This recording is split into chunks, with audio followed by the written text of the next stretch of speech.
നിങ്ങളും നിങ്ങൾ സ്നേഹിക്കുന്ന പേഴ്സണും തമ്മിലുള്ള സ്നേഹബന്ധത്തിൻ്റെ ആഴം എത്രത്തോളമാണ് എന്നുള്ളതാണ് love connection intensity between you and dum.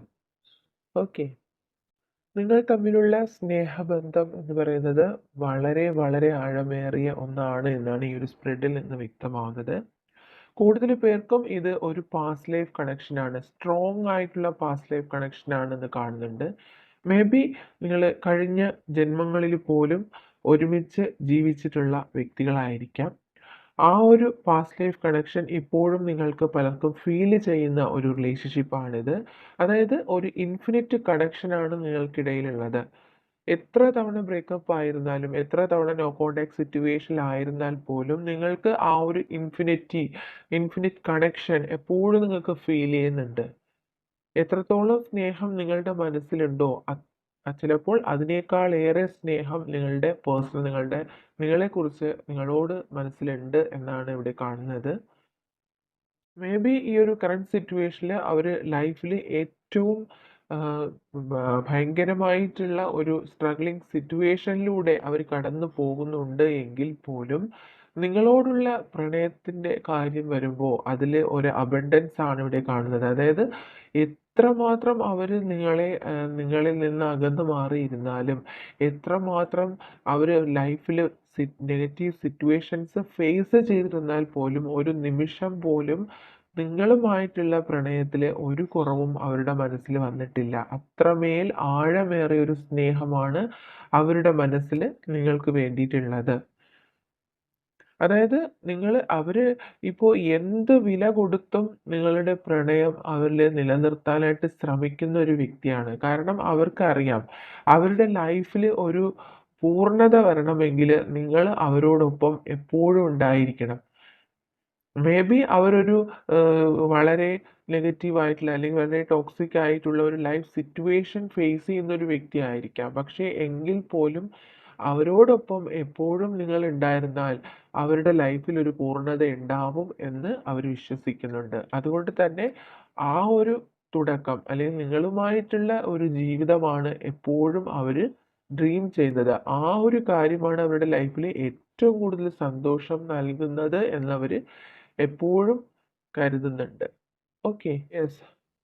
എന്തൊരു സെപ്പറേഷനിലാണോ, എത്രമാത്രം നെഗറ്റീവ് സിറ്റുവേഷനിലാണോ ആ വ്യക്തി ഉള്ളത്, അതായത് ഇപ്പോൾ ഒരു എക്സ്പെക്റ്റേഷനും ഇല്ല, യാതൊരു പ്രതീക്ഷയും ഇല്ലാതെ എല്ലാം അവസാനിച്ചു എന്ന് ഒരിക്കലും ആ വ്യക്തി വിശ്വസിക്കുന്നില്ല. മേ ബി നിങ്ങൾക്കും ഈ ഒരു സെയിം ഫീലിംഗ് ആയിരിക്കാം. എത്ര നെഗറ്റീവ് ആയിട്ടിരുന്നാലും അവർക്ക് എപ്പോഴും ഒരു പ്രതീക്ഷ അതിലുണ്ട്.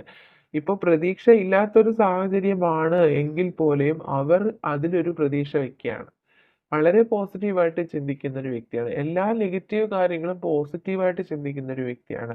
അത് തന്നെയാണ് നിങ്ങൾക്കിടയിലുള്ള ലവ് എനർജിയുടെ ഇന്റൻസിറ്റി ഉണ്ടാക്കുന്നത്. ഇപ്പോൾ നിങ്ങൾക്ക് യാതൊരു എക്സ്പെക്റ്റേഷനും ഉണ്ടാവില്ല. പക്ഷെ എങ്കിൽ പോലും ആ വ്യക്തിക്ക് എല്ലാ കാര്യങ്ങൾക്കും ഒരു പോസിറ്റിവിറ്റിയാണ്. യെസ്, ഒരു ജഗ്ലിംഗ് സിറ്റുവേഷൻ ആണ്. അതായത് പോസിറ്റീവും നെഗറ്റീവും ആയിട്ടുള്ള കാര്യങ്ങൾ ലൈഫിൽ എക്സ്പീരിയൻസ് ചെയ്തുകൊണ്ടേയിരിക്കുന്ന ഒരു സമയമാണ്. എങ്കിലും അവർക്കറിയാം അവർ നിങ്ങളോട് ഒരു വാക്ക് വന്ന് പറഞ്ഞാൽ തന്നെ നിങ്ങൾ അവരെ അക്സെപ്റ്റ് ചെയ്യും. വീണ്ടും അവർക്ക് ലൈഫിൽ ഒരു ചാൻസ് കൂടി കിട്ടും, അവർക്ക് നിങ്ങളിലേക്ക് കടന്നു വരാൻ കഴിയും എന്ന് സ്ട്രോങ് ആയിട്ട് വിശ്വസിക്കുന്ന ഒരു വ്യക്തിയാണ് ഈ ഒരു പേഴ്സൺ. അത് തന്നെയാണ് നിങ്ങളുടെ റിലേഷൻഷിപ്പിന്റെ ഒരു പവർ എന്ന് പറയുന്നത്. എത്രമാത്രം നിങ്ങൾ അകലത്തിലായിരുന്നാലും വീണ്ടും വീണ്ടും നിങ്ങൾ അടുത്തുകൊണ്ടേയിരിക്കുന്നു. Okay, yes. അവര് വീണ്ടും ഒരു സ്ട്രെസ്ഫുൾ സിറ്റുവേഷനിലേക്ക് കടന്നു പോകുന്നുണ്ടാവാം. അവരുടെ ലൈഫിൽ ഒരുപാട് സ്ട്രെസ് ഉള്ള ഒരു പേഴ്സൺ ആയിരിക്കാം. പക്ഷെ എങ്കിൽ കൂടിയും വീണ്ടും അവരുടെ ലൈഫ് അവർ തന്നെ ക്രിയേറ്റ് ചെയ്യാണ്. ഏത് നെഗറ്റീവ് സിറ്റുവേഷനിൽ നിന്നും ഉയർന്ന് കയറി വരാനും അതുപോലെ തന്നെ സാഹചര്യങ്ങൾ പടുത്തുയർത്താനും കഴിവുള്ള ഒരു വ്യക്തിയാണ് ആ ഒരു പേഴ്സൺ എന്ന് കാണുന്നു. അതുകൊണ്ട് തന്നെ നിങ്ങളുടെ റിലേഷൻഷിപ്പിലെ ഒരു സ്ട്രോങ് ബോണ്ടിങ് നിലനിർത്താൻ അവർ എപ്പോഴും ശ്രമിക്കുന്നുണ്ട്. ഇത് ഒരു സ്ട്രെസ്ഫുൾ ആയിട്ടുള്ള റിലേഷൻഷിപ്പ് ആയിരിക്കാം. അതായത് നിലനിർത്തി കൊണ്ടുപോവാനായിട്ടുള്ള സാഹചര്യം കുറവുള്ള ഒരു റിലേഷൻഷിപ്പ് ആയിരിക്കാം. എങ്കിൽ കൂടിയും അതിൽ സന്തോഷം കണ്ടെത്താനും നിങ്ങളുമായിട്ടുള്ള റിലേഷൻഷിപ്പിൽ ഒരു സ്ട്രോങ് ആയിട്ടുള്ള ഒരു ബോണ്ടിങ് നിലനിർത്താനും എപ്പോഴും ആ വ്യക്തിക്ക് കഴിയുന്നുണ്ട് എന്നുള്ളതാണ് റിലേഷൻഷിപ്പിന്റെ ഒരു ഇന്റൻസിറ്റി ആയിട്ട് ഇവിടെ കാണുന്നത്. അത്രമാത്രം കോൺഫിഡൻസ് ആണ് ഈ റിലേഷൻഷിപ്പിൽ നിങ്ങളുടെ പേഴ്സൺ ഉള്ളത്. അതുകൊണ്ട് തന്നെ നിങ്ങളെക്കാൾ ഏറെ കോൺഫിഡൻസും സ്ട്രെങ്തും ഉള്ളൊരു മനസ്സാണ് ആ വ്യക്തിക്കുള്ളത്. അതുകൊണ്ട് നിങ്ങൾ ഗിവ് അപ്പ് ആയാൽ പോലും അവർ ഒരിക്കലും തളർന്നു പോകുന്നൊരു വ്യക്തിയല്ല. ഓക്കെ, അതാണ് നിങ്ങളുടെ റിലേഷൻഷിപ്പിന്റെ ഇന്റൻസിറ്റി, എനർജി. ഓക്കെ. കൂടുതൽ പേരും ഈ റിലേഷൻഷിപ്പിലൂടെ കടന്നു പോകുന്ന സാഹചര്യത്തിൽ ഒരുപാട് മെന്റൽ സ്ട്രെസ് അനുഭവിക്കുന്നതായിട്ട് കാണുന്നുണ്ട്. മാനസിക സമ്മർദ്ദങ്ങൾ വളരെ കൂടുതലാണ്. ലൈഫിൽ ഓരോ തീരുമാനങ്ങൾ എടുക്കാൻ പോലും കഴിയാത്ത അത്രയധികം നിങ്ങൾ മാനസികമായിട്ട് തകർന്നിരിക്കുന്ന ഒരു സിറ്റുവേഷൻ ആയിട്ടാണ് കാണുന്നത്. പക്ഷേ ഈ റിലേഷൻഷിപ്പിലൂടെ മുന്നോട്ട് പോകുന്ന പല അവസരങ്ങളിലും നിങ്ങൾക്ക് ഇത്തരം ഒരു എക്സ്പീരിയൻസ് ഉണ്ടായിട്ടുണ്ട്. പക്ഷേ എന്ത് തന്നെ നിങ്ങളുടെ മനസ്സിന് വിഷമം ഉണ്ടാക്കിയാലും, നിങ്ങളുടെ ഹൃദയം തകർന്നു പോകുന്ന വേദന നിങ്ങൾക്ക് അനുഭവിച്ചാലും, നിങ്ങൾ വീണ്ടും ഈ റിലേഷൻഷിപ്പിൽ ഒരു റീബർത്ത് ആണ് ആഗ്രഹിക്കുന്നത്. വീണ്ടും ഈ റിലേഷൻഷിപ്പ് വീണ്ടും നല്ല രീതിയിൽ മുന്നോട്ട് പോകുന്നതായിട്ടാണ് കാണുന്നത്. എല്ലാ എല്ലാം അവസാനിച്ചു എന്ന് നിങ്ങൾ മനസ്സിലാക്കുന്ന നിമിഷത്തിൽ വീണ്ടും ഈ റിലേഷൻഷിപ്പിന് ഒരു പുതിയ തുടക്കം ഉണ്ടാവുന്നു. അതാണ് ഇതുവരെയുള്ള നിങ്ങളുടെ എക്സ്പീരിയൻസ് എന്ന് പറയുന്നത്. അതുകൊണ്ട് തന്നെ ഈ റിലേഷൻഷിപ്പിൽ നിങ്ങൾ എത്ര സെപ്പറേറ്റഡ് ആയിരുന്നാലും, എത്രമാത്രം നിങ്ങൾ വേദനിച്ചാലും വീണ്ടും ഈ റിലേഷൻഷിപ്പ് നിങ്ങളിലേക്ക് അല്ലെങ്കിൽ ഈ പേഴ്സൺ നിങ്ങളിലേക്ക് അട്രാക്റ്റ് ചെയ്തു വരുന്നു എന്നുള്ളതാണ് ഈ റിലേഷൻഷിപ്പിന്റെ ആ ഇന്റൻസിറ്റി കാണിക്കുന്നത്. മേ ബി നിങ്ങൾക്കായിരിക്കാം ഈ പേഴ്സണോട് കൂടുതലായിട്ടുള്ള ആ ഒരു അടുപ്പം, അല്ലെങ്കിൽ അത്രമാത്രം സോൾ കണക്ഷൻ നിങ്ങൾക്ക് കൂടുതൽ തോന്നിയിട്ടുള്ള റിലേഷൻഷിപ്പ് ആയിരിക്കണം. എന്തൊക്കെയോ സാഹചര്യങ്ങൾ കൊണ്ട് ഇത് മറ്റുള്ള വ്യക്തികൾ, മേ ബി നിങ്ങളുടെ രണ്ടുപേരുടെയും ഫാമിലി സപ്പോർട്ട് ചെയ്യാത്ത ഒരു റിലേഷൻഷിപ്പ് ആയിരിക്കാം, അല്ലെങ്കിൽ സമൂഹം അംഗീകരിക്കപ്പെടാത്ത ഒരു റിലേഷൻഷിപ്പ് ആയിരിക്കണം. കൂടുതൽ പേരും അങ്ങനെയുള്ള റിലേഷൻഷിപ്പ് ആണെന്നാണ് കാണുന്നത്. അതുകൊണ്ട് തന്നെ നിങ്ങൾക്ക് നിങ്ങൾക്ക് വളരെ ഫോഴ്സ്ഫുള്ളി ഈ റിലേഷൻഷിപ്പിൽ നിന്ന് സെപ്പറേറ്റഡ് ആയി പോവേണ്ടതായിട്ടുള്ള സാഹചര്യം കാണുന്നുണ്ട്. നിങ്ങൾക്ക് അല്ലെങ്കിൽ നിങ്ങളുടെ പേഴ്സണ് നിങ്ങളിൽ നിന്ന് മാറി പോകേണ്ടതായിട്ടുള്ളൊരു സാഹചര്യമായിട്ട് കാണുന്നുണ്ട്. ഓക്കെ.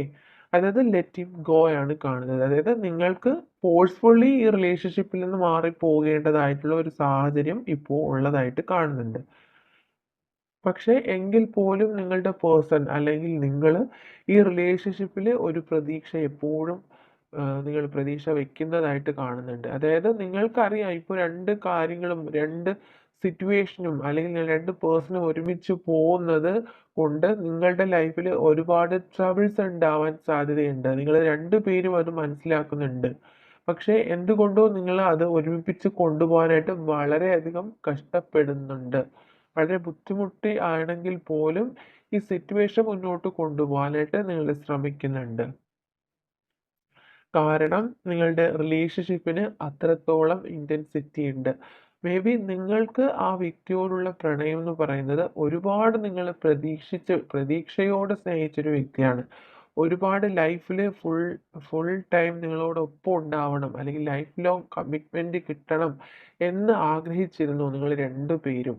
നിങ്ങൾ സ്നേഹിച്ചിട്ടുണ്ടായിരുന്ന സമയത്തിൽ, അല്ലെങ്കിൽ ഈ റിലേഷൻഷിപ്പ് സ്റ്റാർട്ട് ചെയ്തിരുന്ന സമയത്ത് അത്രമാത്രം നിങ്ങൾ രണ്ടുപേരും ഒരുപാട് കാര്യങ്ങൾ പരസ്പരം ഷെയർ ചെയ്തിരുന്നു. നിങ്ങളുടെ ലൈഫിൽ ഒരുപാട് സപ്പോർട്ട്, മെന്റൽ സപ്പോർട്ട് തന്നിട്ടുള്ള ഒരു പേഴ്സൺ ആണ്. നിങ്ങളുടെ ലൈഫിൽ ഒരുപാട് കാര്യങ്ങൾക്ക് ഒരു പോസിബിലിറ്റി കണ്ടെത്തി തന്ന ഒരു വ്യക്തിയാണിത്. അതുകൊണ്ട് തന്നെ ഒരിക്കലും നിങ്ങളുടെ ലൈഫിൽ നിന്ന് ഈ വ്യക്തി വിട്ടുപോകാനായിട്ട് നിങ്ങൾ ആഗ്രഹിക്കുന്നില്ല. നിങ്ങൾക്ക് ഒരു പ്രതീക്ഷയുമില്ല. ഈ റിലേഷൻഷിപ്പിൽ നിന്ന് നിങ്ങൾക്ക് യാതൊരു പ്രതീക്ഷയും ലഭിക്കുന്നില്ല. ഒരു കമ്മിറ്റ്മെന്റ് ലഭിക്കുന്നില്ല എങ്കിൽ പോലും നിങ്ങൾ ഈ റിലേഷൻഷിപ്പിൽ സ്ട്രോങ് ആയിട്ട് വിശ്വസിക്കുന്നു.